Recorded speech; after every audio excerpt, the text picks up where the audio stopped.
베르사유 궁전의 모델이 된 특별한 건축물이 있다고 해서 만나러 갑니다. 파리에서 50분 정도를 달려 보르 비콩트 성으로 향합니다. 태양왕 루이 14세의 질투를 부른 아름다운 고성. 화려한 궁정 예술의 극치. 베르사유가 탄생할 수밖에 없었던 사연. 그 이야기의 중심에 있는 보르 비콩트 성입니다.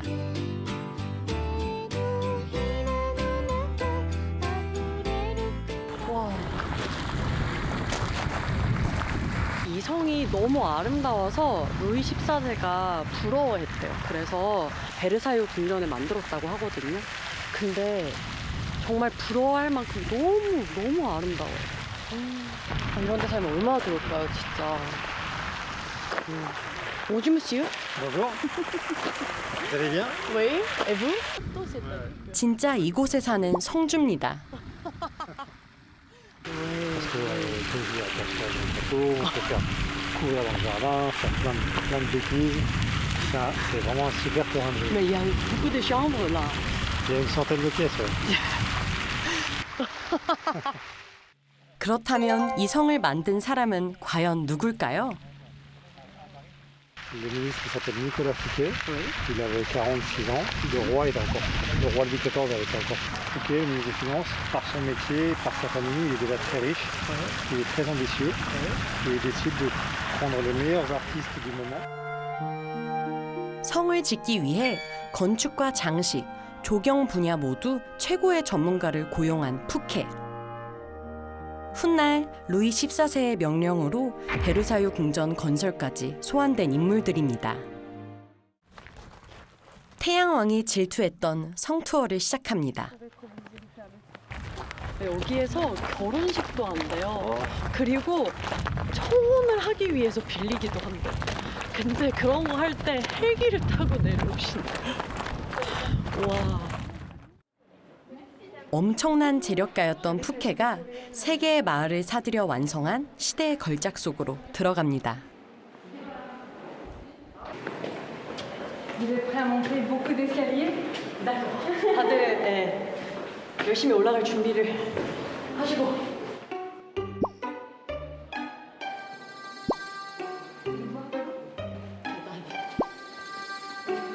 지하부터 지상 3층까지 총 4층으로 이루어진 보르 비콩성 본관. 전망대로 가려면 다리 운동을 꽤 해야 합니다. 지금 이곳이 17세기의 모습 그대로래요. 그렇게 10여 분을 걸으면 최고의 뷰를 볼 수 있다는 전망대에 도착합니다.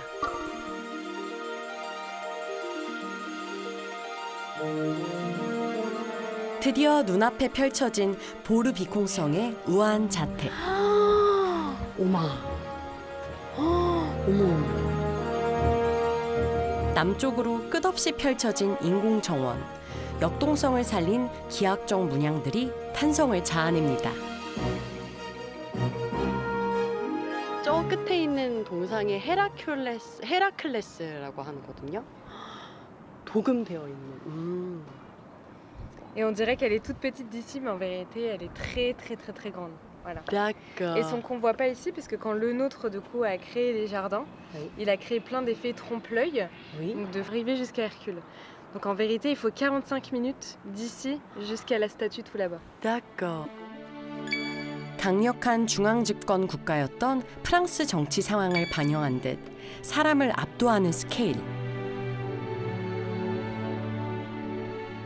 화단과 분수, 연못의 운하까지 상상 초월의 공간입니다. 하지만 행복도 잠시. 푸케에겐 몰락의 단초가 된 위대한 걸작, 보르 비콩트 성. 때는 1661년 8월, 젊은 루이 14세를 초대해 집들이를 연 날이었습니다. 이곳에 오자 졸지에 자신의 거처가 초라하게 느껴진 루이 14세. 푸케는 훗날 공금 횡령을 빌미로 감옥에서 생을 마친 비운의 주인공이 됐습니다. Ici, on est dans la chambre du roi. Donc le roi n'y a jamais dormi. Mais il se serait reposé ici. 당시 성 건축에서 빠지지 않았던 건 바로 왕의 방. 자신에게 늘 열려있던 이곳을 한 차례도 이용하지 않은 루이 14세인데요. Et donc on a plusieurs références au roi un peu partout dans la pièce. On a ces lions sculptés qui représentent donc le roi des animaux, donc le roi sur le plafond. Deux tableaux aussi de Louis XIV et une statue équestre de Louis XIV en marbre qui est juste là. 보르 비콩성보다 더 멋진 거처를 짓겠다고 결심한 루이 14세. 그 결과 화려함의 끝이라 불리는 베르사유 궁전이 탄생합니다. Une des plus belles, là, elle est fermée, mais c'est une des plus...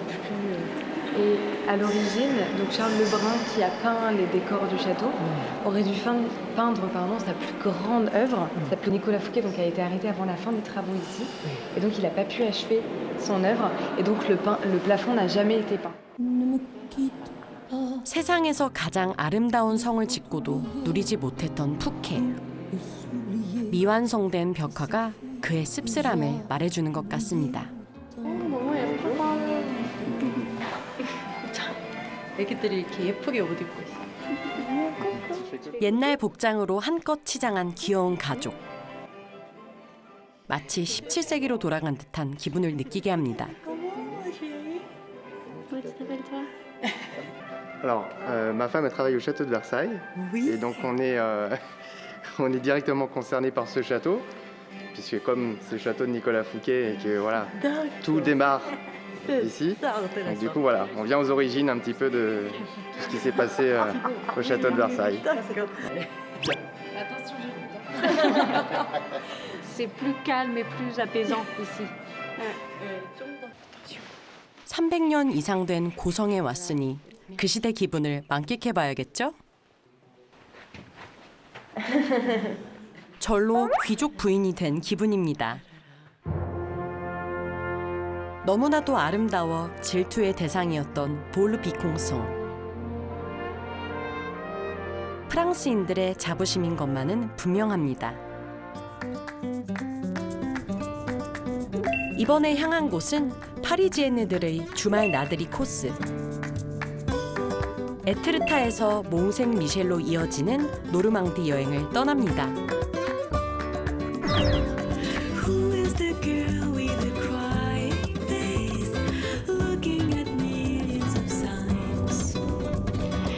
너무 고즈넉하고 한적하고 너무 좋네요. 날씨도 너무 좋아요. 저 뭐지? 어떤 건물이 있는데 갑자기 큰 건물이 하나 나타났어요. 들판을 달리던 중 저 멀리 수상한 건물 한 채가 눈에 들어옵니다. 사방은 그저 평화로운 농촌 풍경. 전혀 이곳과는 어울리지 않는 이 건물의 정체가 궁금한데요.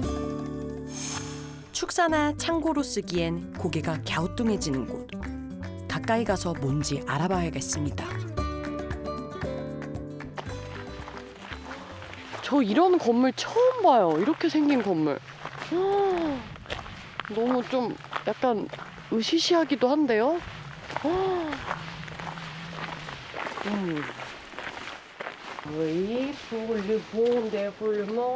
문 앞에 써 붙어 있는 안내문. 여기가 입구가 맞는 것 같아요. 꼭 문을 닫고 들어오라는데요. 보아하니 누구나 방문할 수 있는 곳 같은데요. 안으로 들어선 순간 놀라운 광경이 눈앞에 펼쳐집니다.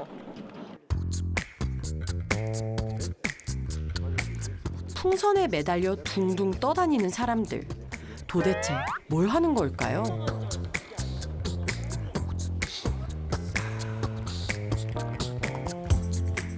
Bonjour monsieur. Bonjour, bienvenue. Enchanté.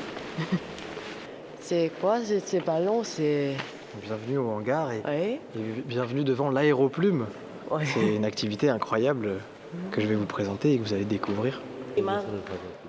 알고 보니 이곳은 제1차 세계대전 당시 비행기를 보관하던 경납고입니다. L'aéroplume, c'est un grand ballon qui est gonflé avec de l'hélium, qui est un gaz plus léger que l'air. Et on va vous proposer... Vous avez envie d'essayer de voler en aéroplume? 다짜고짜 체험부터 해보라는 앙뚜안 씨. À venir. On va monter sur la table et aller s'allonger le plus loin possible, sans se cogner la tête. Allez-y. La tête sans. Là-bas, la tête. On passe dessous, là-dessus, oui. Parfait. 사람들이 헬륨 풍선에 탈 수 있게 아래에 고정 장치가 달려 있습니다. Parfait. Et la deuxième jambe? Parfait. Merci. 왜? Ça va? 예스. 이러고 방송을 하게 될 줄 몰랐어. Pour aller en avant, il va falloir prendre son aile à plat. Et on va aller chercher de l'air devant, tourner l'aile pour pousser derrière. 올라가는 걸 한번 해볼 건데. 야. Avec les deux bras. Là, oui. 날개를 젓자 공중 부양. 어머, 진짜 올라가. 진짜 올라가요. 어떡해. I believe I can fly. I believe I can touch the sky. 마치 놀이기구를 탄 듯 짜릿하고 스릴이 넘칩니다.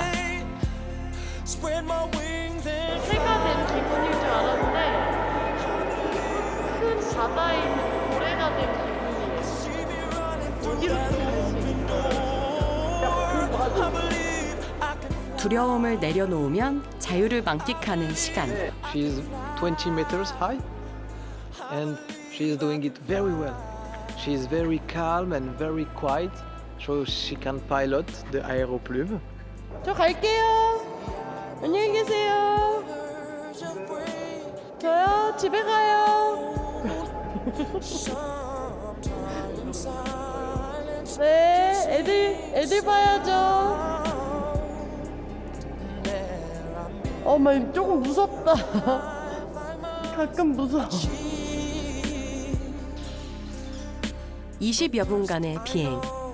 한 번도 경험하지 못한 색다른 도전이었습니다. To go down. That's why I can help you. No problem. 그런데 막상 내려오려니 아쉬운데요. Je vais aller dehors Dehors. pour aller plus loin, pour aller en Corée. Pour aller en Corée?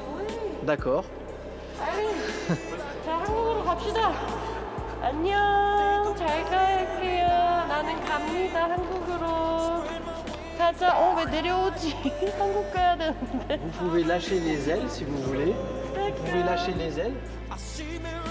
La première et la deuxième jambe. 왜? Parfait. Et on soigne la tête. Parfait. Prenez votre temps. Bravo. Pourquoi vous créez ce... Aéroplume. Oui, aéroplume. La personne qui a inventé l'aéroplume s'appelle Jean-Pierre David. C'est un artiste français. Il a créé l'aéroplume il y a un peu plus que 20 ans. D'accord. Il a rencontré le monde des dirigeables et ça l'a passionné. Il a eu envie de se créer son propre dirigeable pour pouvoir voler en battant des ailes. 정말 내가 다 이렇게 할 수 있기 때문에 마치 내가 그런 다른 생명체가 된 기분이 들었어요. 하늘을 나는 로망을 이룬 특별한 날입니다.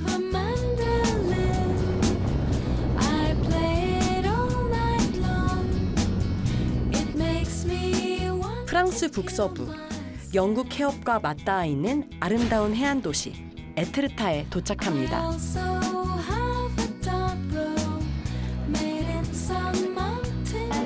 파란 바다가 정말 크게 펼쳐져 있고요. 하얀 절벽이 이렇게 완전 장관을 이루고 있어요. 우와. 깎아지르는 절벽과 끝없이 펼쳐진 해안선이 일품인 곳.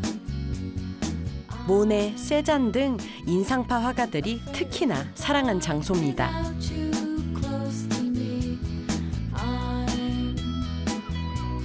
모네가 화폭 속에 즐겨 담은 코끼리 절벽을 만나러 가는데요. 다 왔다.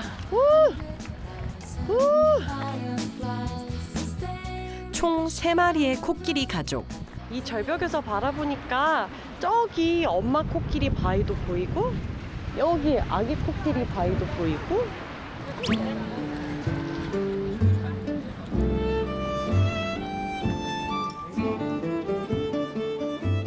La mer, qu'on va danser le long des galles. 가장 멀리 있는 아빠 코끼리부터 바다에 몸을 담근 코끼리 가족입니다. 이외에도 몽돌 해변이 특징인 에트르타. 파도의 침식작용으로 형성된 근사한 해안 풍경입니다. Au ciel d'été. Bonjour. Bonjour. Enchantée. Vous venez d'ici souvent? Non, c'est la première fois. C'est la première fois. Et vous habitez où maintenant? Alors moi j'habite à Paris. Dieu. Bah, c'est magnifique. C'est incroyable. C'est une superbe vue. Les Parisiens ils viennent beaucoup en Normandie. Alors Ouais. pas forcément à Etretat, mais ils viennent beaucoup en Normandie. C'est facile, c'est à 2 heures de route de Paris, donc la plupart des gens viennent ici pour se reposer, voir la mer et puis prendre un peu d'air pur. 어머 한국말을 하시네요. 한국말을 갑자기 하셨어요. No, no, no, it's okay, it's okay. Thank you. 예쁘다고. 예쁘다고 해주셨어요. 수많은 예술가들에게 영감을 준 바다. 오늘도 경이롭게 빛이 납니다.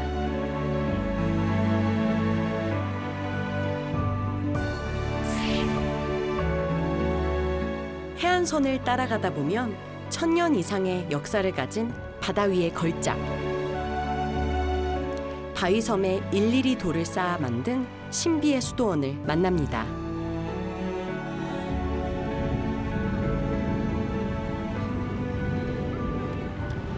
저는 몽생미셸이 이번이 4번째 오는데요.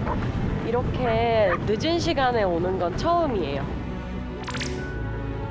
왜 프랑스 최고의 일몰 여행지로 불리는지 직접 확인하고 싶습니다. 6세기에는 요새, 10세기에는 수도원, 16세기에는 감옥으로도 쓰였던 몽생미셸. 다양한 건축 양식이 공존해 건축사적으로 중요한 가치를 지니는 건 물론 뛰어난 경관 덕분에 영화나 애니메이션 등의 배경지가 됐습니다. Bonsoir. Bonsoir. Enchanté, bonsoir à vous. Bienvenue au Mont Saint-Michel. Merci, je suis Evarie. Enchanté, je suis Luc. Enchantée. Je vais vous présenter une grande partie de l'abbaye du Mont Saint-Michel. Oui. Et vous êtes arrivé au bon moment puisque nous avons un parcours nocturne qui dure tout l'été, de début juillet à fin août. Et ce soir, c'est l'avant-dernière. 야간 투어를 할 생각에 들뜨는 기분. Et il y a aussi des salles qui sont ouvertes le soir Oui. au public et qui sont fermées en journée. Donc l'intérêt, c'est de venir voir le jour et le soir aussi. Et je dis toujours, c'est un petit peu comme quand on visite une ville comme Séoul par exemple, on Ouais. visite le jour et on visite la nuit Oui. et on redécouvre la ville. C'est une ville différente la nuit. D'accord. Et donc c'est un petit peu pareil ici à l'abbaye. 지금껏 본 것과는 전혀 다른 새로운 몽생미셸을 만날 것 같습니다. 10세기 중반 베네딕트 수도회의 수도원이었던 몽생미셸.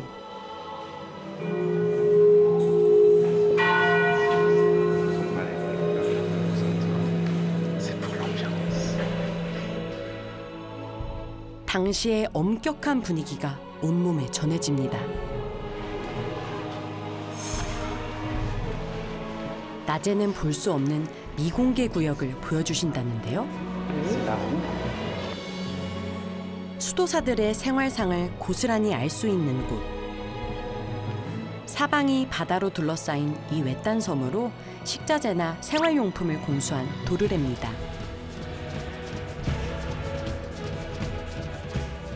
이 안에서 사람들이 움직여서 이걸 돌려서 아래에서 필요한 물건들을 이렇게 끌어올렸대요. 아름답지만 살아가기엔 혹독했을 환경.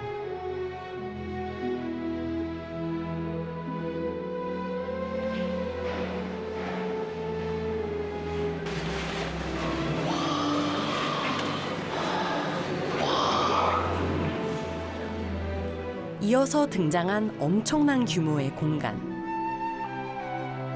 종교인이 아니어도 저절로 마음이 경건해지는 곳입니다. C'est ma salle préférée. C'est le réfectoire des moines. C'est là que les moines priaient, enfin, mangeaient. C'était leur salle à manger, leur salle à manger, si vous voulez. 조용히 밥을 먹는 공간이었대요. 지금도 조용히 있어야 될 것 같아요. 절제가 미덕이었던 수도사들. 규율과 질서에 따라 금언을 해야 함은 물론 난방장치 하나 없는 이곳에서 오직 채광에만 의지한 채 청빈한 생활을 했습니다.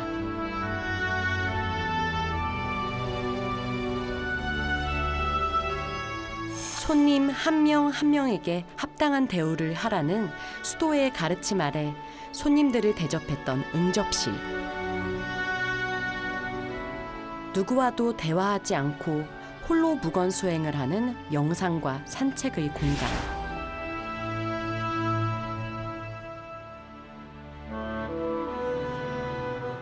그리고 햇빛과 비를 피할 수 있도록 한 사각형 회랑.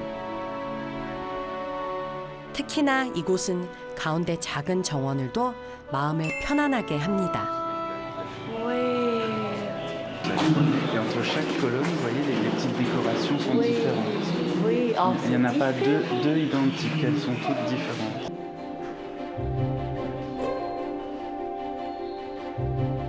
천년을 거슬러 올라가 만난 수도사들의 이야기가 여름날 저녁을 특별하게 합니다.